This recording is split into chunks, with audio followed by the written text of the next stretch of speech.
बिस्मिल्लाहिर्रहमानिर्रहीम। अस्सलाम वालेकुम नाज़रीन, मैं हूं आमशरी आरिफ हमीद भट्टी।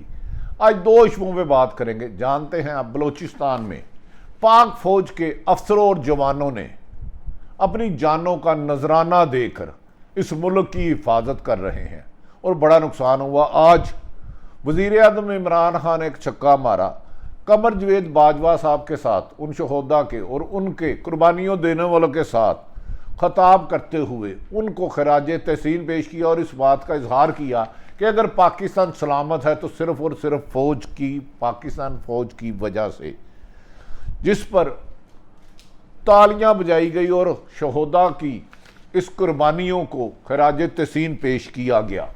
एक तरफ तो पाक फौज कुर्बानियां दे रही है, दूसरी तरफ इमरान खान ने अपनी सियासी मसरूफियत छोड़कर फौरी तौर पर बलोचिस्तान जाके शहीद होने वाले और वहाँ नौकरी करने वालों की हौसला अफजाई करके लोगों को एक नई एनर्जी दी। दूसरी तरफ दूसरी स्टोरी में बात करेंगे, क्या वजह है कि इत्तेहादी भी, तमाम इत्तेहादी जमातें हुकूमत की अचानक अपोजिशन जमातों पर मेहरबान कैसे हो गई। क्या वज़ीर आज़म इन हालात में 5 साल पूरे करेंगे? और दूसरी तरफ हुकूमती इत्तेहादी जो पसे पर्दा अपने माउथ पीसों से सदारती निज़ाम की बात कर रहे थे, अब अचानक खुलकर सदारती निज़ाम के लिए मैदान में आगे हैं। क्या 1973 का आइन ख़त्म करना आसान है? आइन साज असम्बली के बगैर सदारती निज़ाम मुमकिन कैसे है? क्या मौजूदा अपोजिशन जमातों में जितना हौसला आ चुका है, क्या वो इमरान खान की हुकूमत गिरा सकेंगे? लेकिन इमरान खान की तरफ देखें तो वो कह रहे हैं अपोजिशन जमातें कल नहीं आज जाएं, और ये मार्च में मैं तो नहीं जाऊंगा, मार्च में बहुत सारे लोग जेल जाएंगे, यानी कि अपोजिशन की तरफ बात की है। नाज़रीन, माजी में बहुत शोर था कि अस्करी क़यादत और हुकूमत के दरमियान कुछ इख्तलाफात हैं और इसकी कोई वजह भी हो सकती है। इसमें कुछ मामलात हुए DGISI की तैनाती पर, लेकिन आज वज़ीर आज़म पाकिस्तान ने नहायत दानिशमंदी से काम करते हुए अपनी इस्लामाबाद में मसरूफियत और काबीना का इजलास तर्क करके पाक फौज के शहीद होने वाले अफसरों और जवानों के साथ, आर्मी चीफ के साथ मिलकर वहाँ दौरा किया और उस मौके पर पाक फौज की कुर्बानियों के बातें में उन्होंने कहा कि इस मुल्क की अगर सलामती है तो सिर्फ और सिर्फ पाक फौज से। इस अदारे ने पाकि अपने खून से इस अवाम को महफूज किया हुआ है। हुकूमत के सर से हाथ उठ गया, ये सब बातें यकीनन चलती रही और इनमें हकीकत भी होगी। लेकिन आज जनरल कमर जवेद बाजवा और हामिद ने इकट्ठे होकर अपने जवानों को खराज तहसीन पेश किया।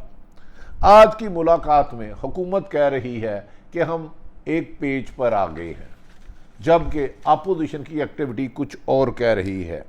वज़ीर आज़म इमरान खान ने बलोचिस्तान में आर्मी चीफ के हमरा बलोचिस्तान का दौरा, वहाँ सारा दिन जवानों के साथ गुजारा और उन्हें यह एहसास दिलाया कि पाकिस्तान की हुकूमत पाक फौज की कुर्बानियों की ना सिर्फ मदाह है, बल्कि वो ये समझती है कि अगर पाकिस्तान आज कायम व दायम है तो उसमें पाक फौज की कुर्बानियाँ हैं। इससे वहाँ तैनात नौकरियाँ करने वाले अफसरान और फौजी जवानों के हौसले बुलंद हुए।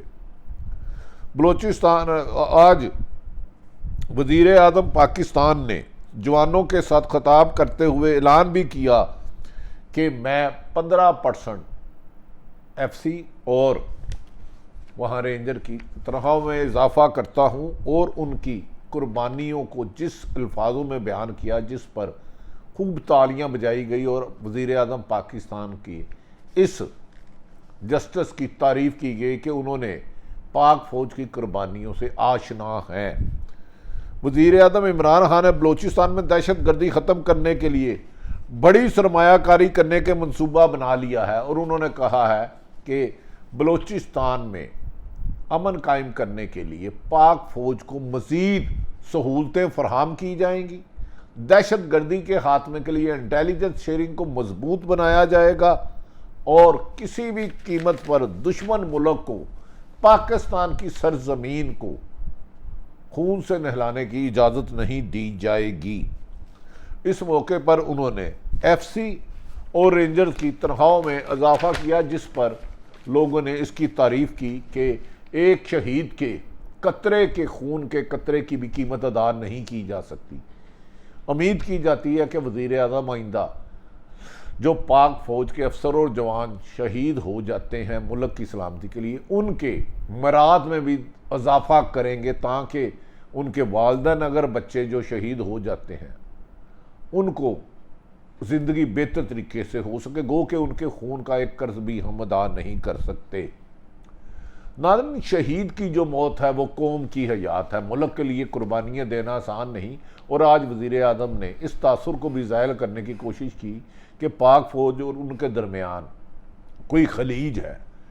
गो कि इस बारे में मादी में बातें चलती रही हैं और हो सकता है कुछ खलीज हो, लेकिन वज़ीर आज़म ने कहा मासूम लोगों को पैसे का लालच देकर रियासत के खिलाफ इस्तेमाल करने वालों को अब मुंह तोड़ जवाब मिलेगा और एक हिकमत अमली रोशन बलोचिस्तान बनाया जाएगा। बलोचिस्तान ने इस मुल्क में लातदाद कुर्बानियाँ दी हैं और पाक फ़ौज ने रद्दुल फसाद और ज़रब अज़ब के ज़रिए लातदाद कुर्बानियाँ दे के जो अमन की शम्मा जलाई थी उसे बुझने नहीं दिया जाएगा।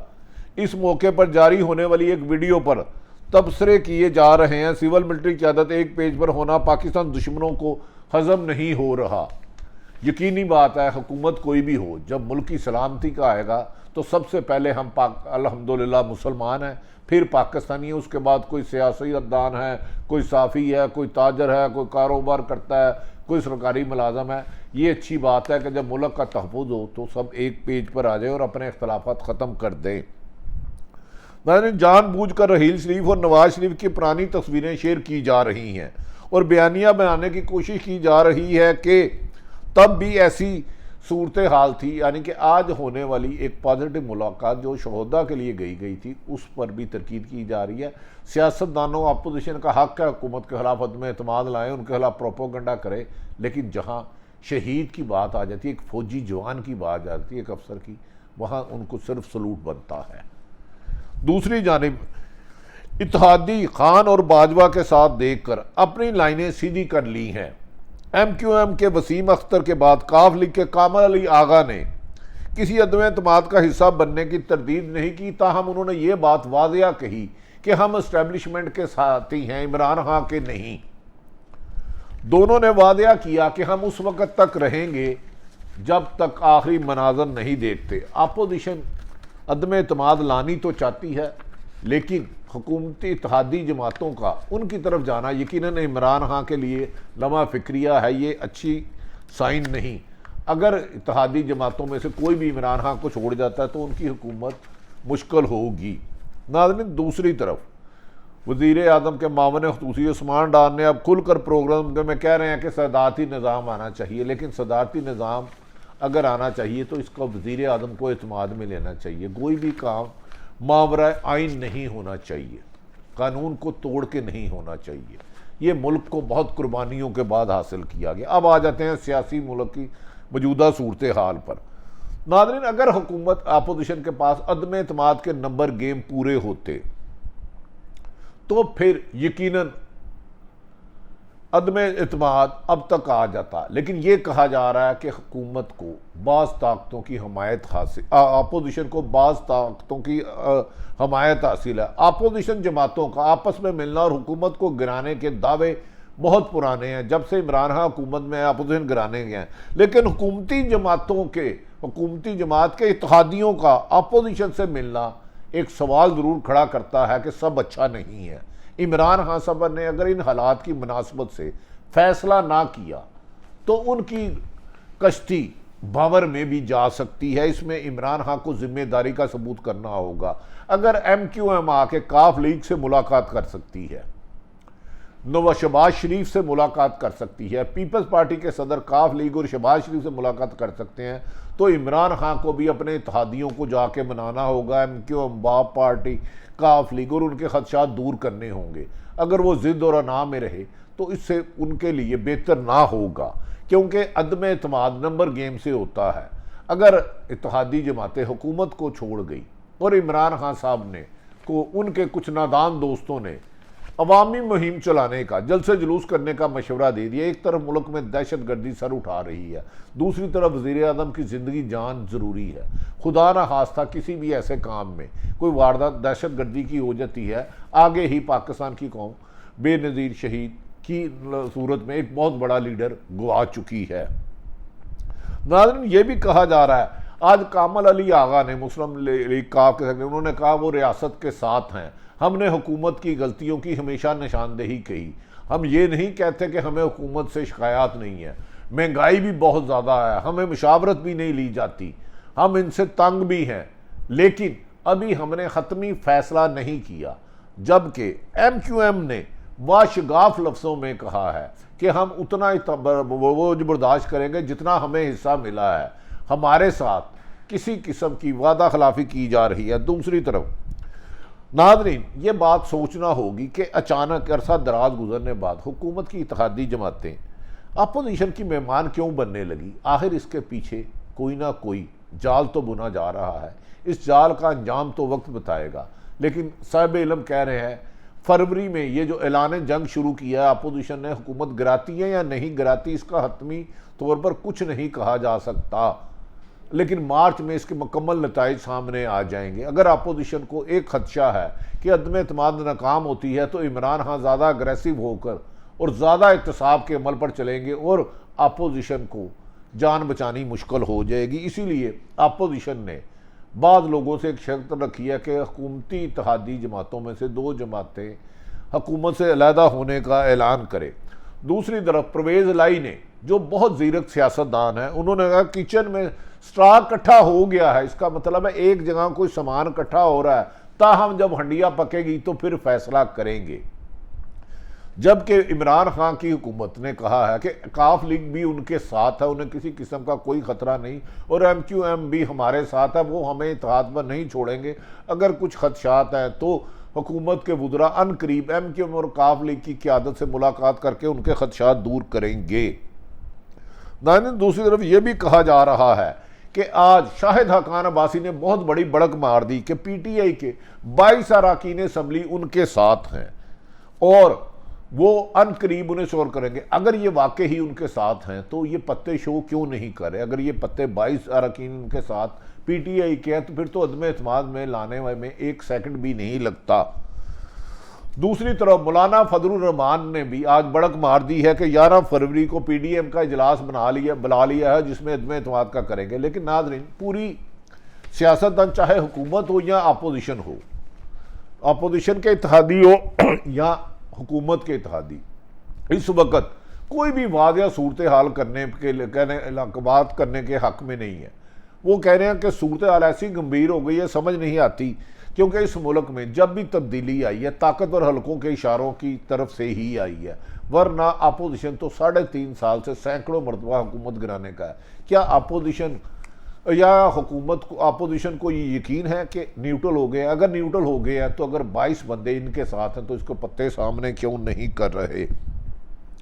दूसरी तरफ शाहिद हकान अब्बासी एक तरफ 22 अरकान असम्बली की दावा कर रहे हैं PTI के लोगों की, और कह रहे हैं गैर आइनी मुदाखला ख़त्म होनी चाहिए, और ख़ुद छुप कर इस्टेब्लिशमेंट को अपनी मदद के लिए पुकार रहे हैं। क्या दौरा में, क्या अपोजिशन अब जो वोट को इज़्ज़त धोखा कहती थी, अगर इस्टेब्लिशमेंट के सहारे इमरान खान के खिलाफ अदम एतमाद ला रही है तो वोट का बयानिया वो कहाँ जाएगा, वोट को इज़्ज़त दो। सूरत हाल बहुत ज़्यादा गंभीर होती जा रही है।